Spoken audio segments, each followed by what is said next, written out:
Hello， 我係設計師聽，今日帶大家嚟中澳新城睇一睇呢個900尺嘅3房嘅設計。我哋入到嚟呢度，我哋先睇一睇啦。我牆身嗰度，我哋運用咗好大面積嘅呢個微水泥，都係算係暖色嘅微水泥啦。咁基本上就係天花同埋呢個牆身咧，我哋都係全部用晒呢隻塗料嘅。咁我哋先睇一睇廚房呢個位置。廚房呢個位置，我哋本身呢個空間係一棟牆，係一個獨立嘅一個廚房空間，同埋裏邊係一個陽台嘅。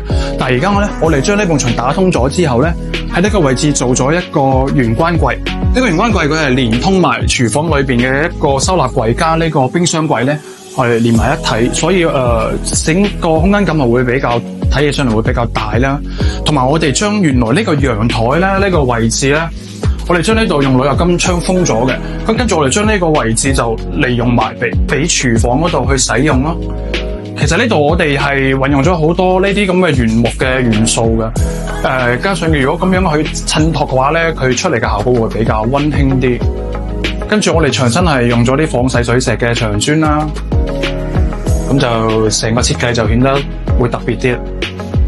廚房嗰度我哋係盡量係實用嚟講咧，我哋做咗佢一大排呢啲地櫃啦，同埋呢啲吊櫃嘅，所以其實收納空間係非常之足夠咯。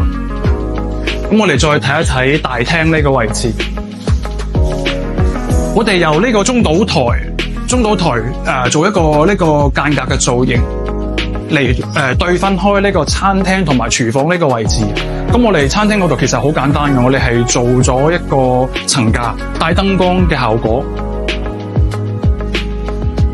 雖然簡單啦，但係非常之出效果嘅，因為佢配合呢個燈光嘅造型，加埋呢盞呢個非常之有設計感嘅吊燈啦。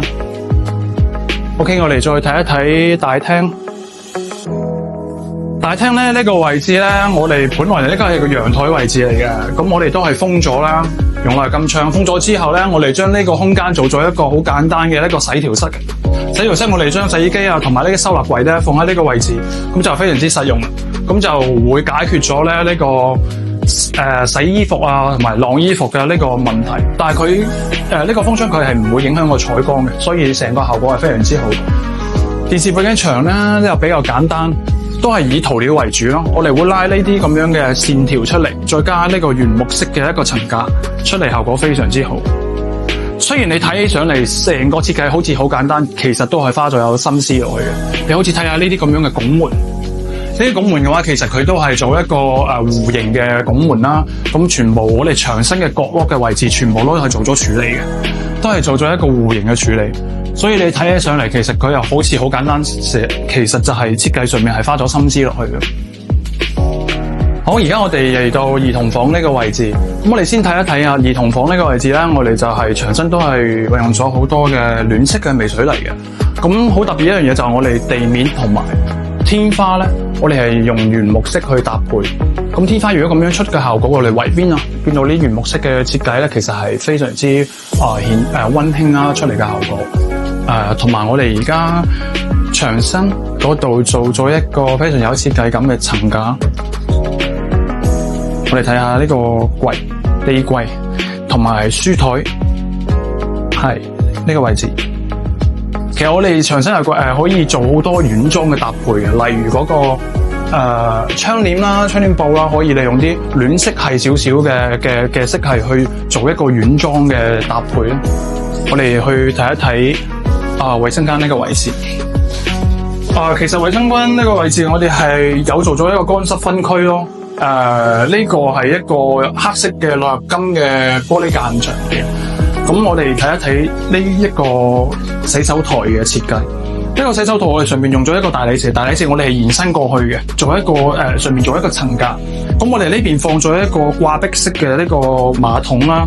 咁如果掛壁式嘅馬桶，其實佢有一個好處就係佢下面係好方便去清潔嘅。咁配合埋呢個都係一個吊起嘅一個洗手台咯。所以其實喺清潔方面係非常之好啦，同埋比較方便嘅。我而家嚟到主人房呢個位置嘅。我哋睇一睇主人房，其實都係運用咗一個微水泥啦，同埋地面天花都係用咗原木色嘅，都係呼應翻成個設計咯。我哋睇一睇呢個衣帽間。衣帽間本身呢度係一個獨立嘅一個臥室嚟嘅，咁我哋將佢打通咗啦，做咗一個呢個弧形嘅拱門。最特別嘅就係呢個開放式嘅衣櫃。呢個開放式衣櫃其實佢係做咗一啲櫃桶嘅細櫃啦、配搭啦，同埋呢啲咁樣嘅木色嘅層架啦。亦都有呢個展示式嘅呢個咁樣嘅掛衣杆嘅。其實係非常之新潮啊！呢個設計係採光最好嘅位置咧，我哋攞咗嚟做一個書台。其實呢個你係可以當佢係一個一個書台又好，一個係休息區亦都可以嘅。咁我覺得呢個設計係非常之好。咁我哋去到呢個主人房位置，